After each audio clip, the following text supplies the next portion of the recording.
1학년 1반 친구들 안녕하세요. 안녕하세요. 네, 모두 다 자리에 잘 앉은 것 같으니까 수업 시작해 보도록 하겠습니다. 선생님이 이번 시간에 필요한 것들 저번 시간에 얘기해 줬었죠. 저번 시간에 우리 작성했던 논증문 초안이랑 그리고 피드백 그리고 또 하나 뭐 있었죠? 디벗 있었죠? 이거 셋 다 잘 가지고 왔나요?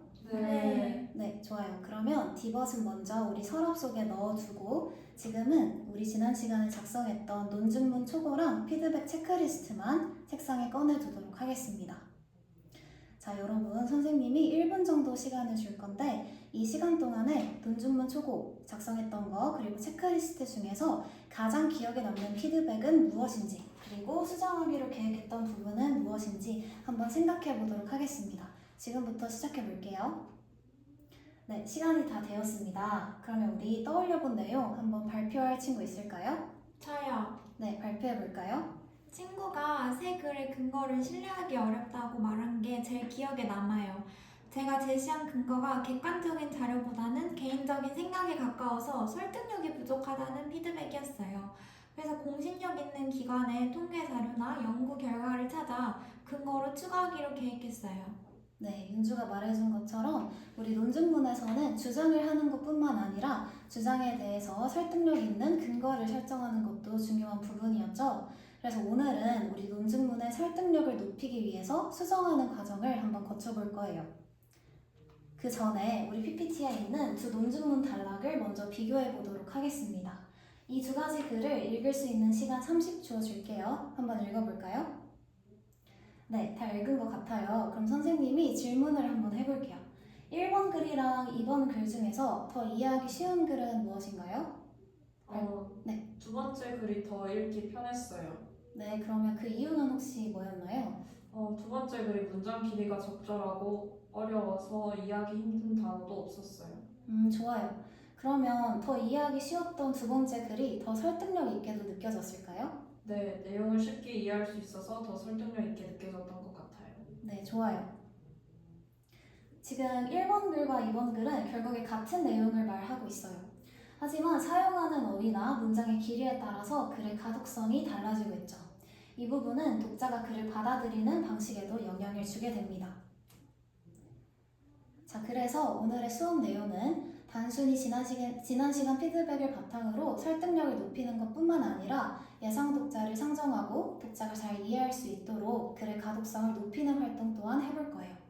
그래서 네 가지로 선생님이 정리를 해봤는데 첫 번째는 지난 시간 피드백을 바탕으로 논증문 수정하기, 두 번째는 크리드를 활용한 예시 논증문 분석, 세 번째는 크리드를 활용한 논증문 개별 점검 및 수정, 마지막은 최종 논증문 제출입니다. 크리드라는 프로그램 뭔지 여러분 궁금할 텐데 이따가 알려주도록 할게요. 자, 그러면 오늘의 학습 목표 다 함께 읽어보도록 할게요. 첫째, 피드백을 반영하여 자신의 논증문을 수정할 수 있다. 둘째, 크리드 한국어 독해 지수를 활용하여 논증문의 난이도와 가독성을 점검할 수 있다. 그러면 본격적으로 활동 시작해 보도록 하겠습니다. 우리 지난 시간 피드백을 바탕으로 논증문을 수정해 볼 건데 지난 시간에 상호 피드백도 하고 또 스스로 피드백도 해보고 선생님도 피드백을 주기는 했지만 막상 수정을 해보려고 하면 여러분이 좀 막막할 수 있어요. 그래서 선생님이 여러분이 참고하면 좋은 6가지 기준을 한번 제시해 볼 거예요. 차례대로 한번 읽어봅시다. 첫 번째, 주장 이유 근거가 논리적으로 연결되는가. 두 번째, 반론 및 재감각이 타당하게 선택되는가. 세 번째, 근거 자료의 신뢰성, 타당성, 공정성이 확보되었는가. 네 번째, 자료 출처가 명확하게 제시되었는가. 다섯 번째, 문장 간 연결이 자연스럽고 글의 흐름이 매끄러운가. 마지막. 어휘와 문체가 논증문에 적합한가. 네, 좋아요. 그래서 지난 시간에 우리가 작성했던 피드백 체크리스트랑 이 6가지 기준을 바탕으로 한번 수정해 보면 됩니다. 선생님이 12분의 시간을 줄 거예요. 그동안 여러분은 수정한 부분을 표시하고 또 수정한 이유도 메모해 볼 겁니다. 선생님은 여러분이 활동을 하는 동안에 잘 하고 있는지 여러분 돌아다니면서 볼 거고 또 여러분이 궁금한 점이 있다면 언제든지 선생님한테 질문해 주면 됩니다. 자, 그러면 시작해 보겠습니다. 선생님, 질문 있어요. 네, 어떤 건가요? 저번 시간에 친구가 여기 오문단 제반박 부분이 조금 약하다고 피드백을 해주었는데 어떻게 수정해야 할지 잘 모르겠어요. 그러면 먼저 피드백 체크리스트를 한번 볼까요? 친구가 어떤 점을 이야기했나요? 이렇게 반론은 잘 제시되어 있는데 제반박이 충분히 설득력 있지 않다라고 적어주었어요. 그러면 반론 부분을 한번 읽어볼까요? 물론 생성형 AI에 대한 과도한 규제는 표현의 자유와 기술 발전을 제한할 수 있는 반론도 존재한다라고 적었어요. 그렇군요. 그러면 제반박에서는 어떤 내용을 말하고 있나요? 문제는 기술 자체보다 검증되지 않은 정보가 빠르게 확산되고 이용자가 무비판적으로 수용하는 정보 환경에 있다라고 적었어요. 네. 좋은데 반론에서는 규제가 표현의 자유와 그리고 기술 발전을 제한할 수 있다라고 말하고 있는데 제반박에서는 그 지점을 답하고 있나요? 직접 답하고 있진 않은 것 같아요. 네, 맞아요. 우리 화면에서 아까 2번 기준에 있었는데 반론 및 재반박이 타당하게 서술되어야 한다 이렇게 되어 있죠, 이번에. 재반박에서는 반론의 핵심 주장에 직접 대응해야 글의 설득력이 높아질 수 있어요. 그러면 어떤 내용을 추가하면 좋을까요? 지금 반론에서는 표현의 자유가 제한될 수 있다는 점을 근거로 들고 있죠. 그렇다면 재반박에서는 그럼에도 불구하고 왜 AI가 생성된 정보에 대한 검증과 사회적 관리가 필요하다고 보는지 조금 더 분명하게 드러나면 좋을 것 같아요. 그러면 표현의 자유는 중요하지만 검증되지 않은 정보가 사실처럼 확산될 경우 이용자들이 잘못된 판단을 내리거나 왜곡된 정보를 사실로 받아들일 수 있다. 그리고 따라서 이러한 피해를 예방하기 위해서는 일정 수준의 정보 검증과 사회적 관리가 필요한 것이다. 이런 방향으로 수정할 수 있을 것 같아요. 네, 맞아요. 그런 식으로 수정해보고 수정된 부분 옆에 수정 이유도 함께 적어주면 딱 좋을 것 같아요. 네, 자 12분이 지났습니다. 여러분 다들 잘 수정해봤나요? 네. 좋아요. 선생님이 돌아다니면서 보니까 여러분 다 잘하고 있는 것 같아요. 자, 그런데 아무리 논증문에서 좋은 주장과 근거를 담고 있더라도 독자가 이해하기 어렵게 작성되어 있다면 설득력이 떨어질 수 있죠. 그래서 우리는 글의 난이도가 적절한지 또 가독성이 있는지 점검해보는 과정이 필수적이라고 할 수 있습니다. 그래서 다음 활동에서는 크리드라는 프로그램을 활용해서 예시 논증문을 분석해 볼 거예요. 크리드 한국어 독해지수 분석 프로그램은 글의 어휘 수준과 문장 길이 등을 분석하여서 독해 난이도와 가독성을 알려주는 도구입니다. 선생님이 여러분 크리드를 아마 처음 사용해 볼 것 같아서 미리 예시 논증문을 작성해서 실제 크리드에 어떻게 입력을 할 수 있는지 한번 보여주도록 하겠습니다. 일단 여러분이 디벗에 크리드라고 치면 이 화면이 나올 거예요. 여기서 크리드 분석하기를 눌러주면 됩니다.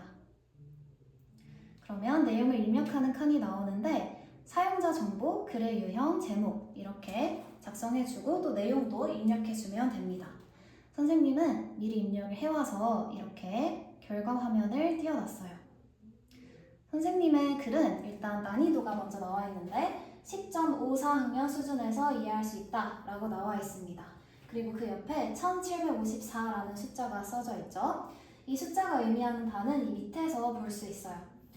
숫자의 범위에 따라서 초등학교, 중학교, 고등학교 이렇게 어느 학년에 적절한 수준인지가 나와 있는 거죠. 선생님은 이 논증문을 여러분, 즉 고등학교 1학년이 읽을 거라고 생각을 하고 작성했기 때문에 딱 적절한 난이도가 나왔다고 볼 수 있습니다. 그래서 여러분도 자신의 논증문이 어떤 난이도가 나오는지 꼭 점검을 해보면 좋을 것 같아요. 그 옆에 글의 성격도 써져 있는데 이 부분은 당연히 논증문이니까 비문학적 성격이 100% 이렇게 나온 거고요. 그 다음에 밑에 뭐 여러 가지 기준들이 있죠. 그리고 고빈도 어휘, 가장 자주 등장하는 어휘도 나와 있고 또 어려운 어휘도 나와 있는데 어려운 어휘 같은 경우는 옆에 아이콘을 눌러보면 동일 연령대에서 평균적으로 사용되는 어휘보다 수준 높은 어휘 이렇게 되어 있어요. 그러면 선생님의 글은 아까 몇 학년 수준이었죠? 1학년. 1학년, 그쵸. 고등학교 1학년 수준이었죠. 그렇다 보니까 선제라는 어휘는 고등학교 1학년의 평균적인 수준보다 조금 더 수준이 높은 어휘다 이렇게 볼 수 있을 것 같아요. 그 옆에는 어휘 수준, 그래서 어휘 다양성 비율, 어려운 단어 비율 이렇게 나와 있고 그 위에는 문장 수준이 나와 있는데 이 중에서 여러분이 조금 생소할 거는 문장 구조 점수랑 복문 비율일 것 같아요. 이 부분도 옆에 있는 아이콘을 눌러보면 설명이 나와 있어요. 그래서 조사, 연결어미, 종결어미, 선어말 어미에 문법 점수를 부여한 것을 문장 구조 점수라고 하고요. 그리고 또 복문 비율 이렇게 되어 있는데 복문이라는 단어가 좀 낯설 수 있죠. 복문이란 2개 이상의 절로 된 문장을 말합니다. 그래서 복문 비율은 이렇게 2개 이상의 절로 된 문장의 비율이 어느 정도인가를 나타내는 것이라고 보면 됩니다. 자, 다시 PPT로 돌아와서 이렇게 크리드를 활용해서 논증문을 분석하는 방법을 선생님이 알려줬어요. 자, 그런데 여러분이 스스로 점검을 해보기 전에 여러분이 좀 질문을 할 법한 것들을 선생님이 미리 가져와 봤어요. 일단 아까 우리 학생들도 기억할 것 같지만 선생님이 작성했던 논증문에서 복문 비율이 굉장히 높게 나왔어요. 혹시 이거는 문제일까요? 아닐까요? 근데 저는 숫자가 높으니까 좀 안 좋은 것 같아요. 그렇게 생각할 수 있어요. 근데 복문 비율이 높은 게 무조건 좋거나 나쁜 것은 아니에요. 특히나 논증문 같은 경우는 주장과 이유, 근거를 설명하는 과정에서 문장과 문장을 연결하는 표현이 자주 사용되기 때문에 복문 비율이 높게 나올 수 있습니다.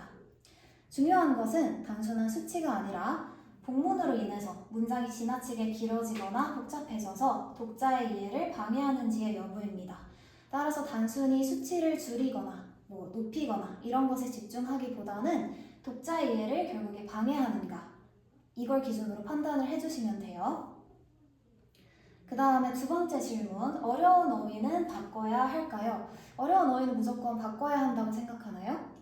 무조건 바꿔야 하는 건 아닌 것 같아요. 네, 그렇죠. 해당 어휘가 글의 의미를 정확하게 전달하는 데 필요하고 또 예상 독자가 이해할 수 있는 수준이라고 판단이 된다면 그대로 사용해도 괜찮습니다. 선생님의 글에서는 어려운 어휘가 선제라고 나왔었죠. 선제라는 어휘는 바꿔야 할까요? 선생님의 글에서는 제목 부분에 선제가 나와 있었어요. 선생님 생각에는 학생들의 입장에서 선제라는 조금 어려운 단어를 제목에서 봤을 때 좀 더 어렵게 느낄 수 있을 것 같아요. 글의 내용을. 그래서 선생님은 선제를 미리 혹은 사전에 이런 다른 표현으로 바꿔보는 것도 괜찮을 것 같습니다. 자, 그래서 어려운 어휘 또한 꼭 바꿔야 하는 것이 아니고 독자의 이해를 돕기 위해 더 쉬운 표현으로 바꾸는 것이 적절한지 아닌지를 판단해 보시면 됩니다. 자, 마지막으로 여러분이 꼭 기억해야 할 부분이에요. 크리드 결과는 어디까지나 참고 자료일 뿐입니다. 단순히 수치를 높이거나 낮추는 것이 목표가 아니에요. 어떤 부분을 수정할지는 글쓴이, 즉 여러분이 직접 판단하시면 됩니다. 자, 그러면 이제 활동 3으로 넘어가서 여러분이 개별적으로 자신이 작성한 논증문을 점검하고 수정해 볼 거예요. 선생님이 조금 막막할 수 있을 것 같아서 이렇게 3가지 기준을 가져와 봤어요. 우리 같이 한번 읽어볼까요? 첫째, 예상 독자인 고등학생이 읽기에 적절한 수준인가? 둘째, 독자가 이해하기 어려운 어휘나 표현은 없는가? 셋째, 지나치게 길거나 복잡한 문장은 없는가? 네, 좋아요. 일단 첫 번째 기준 같은 경우는 아까 우리 선생님이 작성한 예시 논증문 결과에서 봤던 학년이나 아니면 독해 지수를 참고하면 좋을 것 같고요. 그리고 독자가 이해하기 어려운 어휘나 표현은 없는가? 이 부분은 어려운 어휘 리스트를 보거나 아니면 어려운 어휘의 비율도 나와 있어요. 그래서 그 부분을 참고하면 좋을 것 같고 또 지나치게 길거나 복잡한 문장은 없는가? 이거는 복문 비율 그리고 문장 길이의 평균 나와 있는 수치를 조금 확인해 보면 좋을 것 같습니다. 네, 그래서 여러분이 이제 직접 수행을 해볼 건데요. 아까 우리 서랍 속에 넣어놨던 디벗을 꺼내서 크리드 프로그램에 자신의 논증문을 직접 입력해 봅시다. 그리고 결과를 참고해서 수정까지 해볼 거예요. 아까처럼 수정한 부분을 표시하고 수정한 이유도 메모해주면 됩니다. 선생님이 10분의 시간을 줄 거고 마찬가지로 돌아다니면서 여러분 잘 하고 있는지 확인할 거예요. 그리고 여러분 질문 있으면 선생님한테 언제든지 물어봐 주세요. 선생님, 저 어려운 거 있는데 네. 제가 어려운 어휘 목록에 재원이 나왔는데 이거 바꿔야 될까요?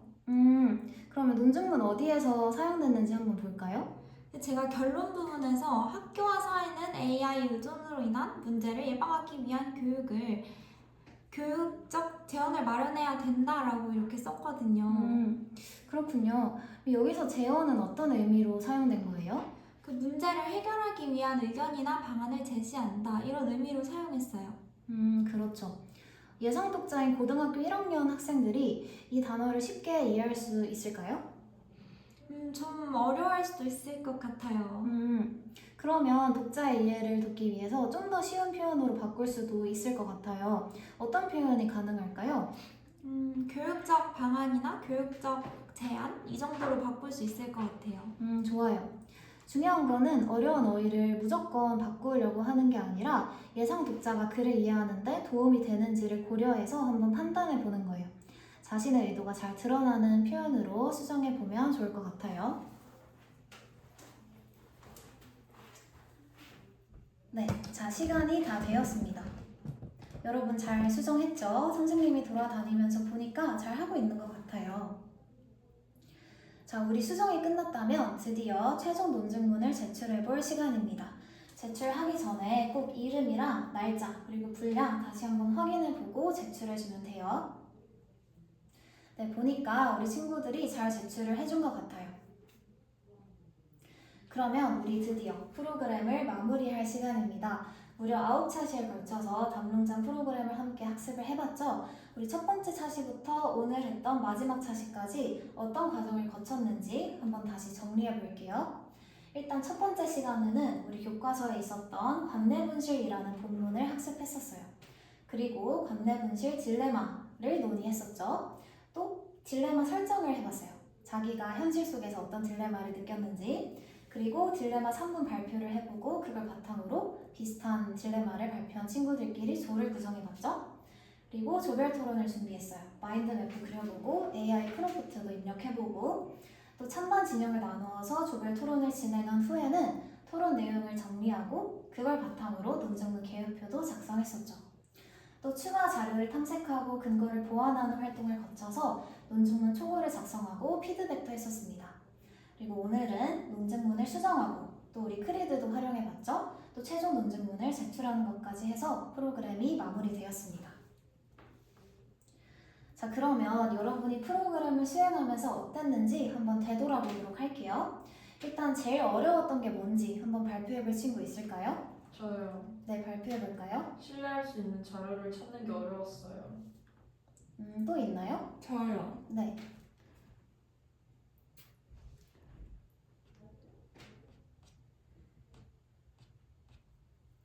좀 생각이 많이 필요한 것 같은데, 네, 알겠습니다. 그러면 일단 신뢰할 수 있는 자료를 잘 찾는 게 왜 어려울까요? 주장뿐만 아니라 근거도 우리가 잘 설정을 해야 되기 때문이에요. 그래서 신뢰할 수 있는 근거는 타당성, 신뢰성, 우리가 고려해야 된다고 수업 시간에 배웠었죠. 자, 그 다음에 크리드를 사용해보고 느낀 점 혹시 있는 사람도 있나요? 저요. 네. 근데 제가 생각보다 어려운 어휘를 좀 많이 사용하고 있다는 것을 알게 되었어요. 그리고 네. 저도 독자의 입장에서 글을 다시 점검해 볼 수 있어서 좋았어요. 네, 좋아요. 그래서 크리드라는 프로그램도 되게 생소할 텐데 여러분이 잘 활용을 해준 것 같아요. 그리고 여러분이 꼭 중요하게 생각을 해야 되는 건 크리드의 결과는 우리가 참고할 뿐 그 결과를 무조건 받아들이거나 그 결과만을 따를 필요는 없습니다. 최종적으로 논증문을 수정하는 사람은 여러분이 되어야 해요. 네, 그러면 우리 담론장 프로그램을 통해서 어떤 것들을 배웠는지 선생님이 3가지로 한번 정리를 해봤습니다. 첫 번째, AI 시대의 정보 환경 속에서 다양한 자료를 비판적으로 검토해보기. 두 번째, 자신의 주장을 논리적으로 구성하여 논증문으로 표현해보기. 세 번째, 친구들의 피드백과 AI 도구를 활용하여 글을 수정하고 개선해보기. 이렇게 3가지 여러분 다 잘 수행한 것 같죠? 여러분이 담론장 프로그램을 통해서 배운 것을 바탕으로 앞으로도 정보를 비판적으로 읽고 판단하며 자신의 생각을 논리적으로 표현하는 힘을 꾸준히 길러나가기를 바랍니다. 네, 그러면 이상으로 수업을 마치도록 하겠습니다. 감사합니다.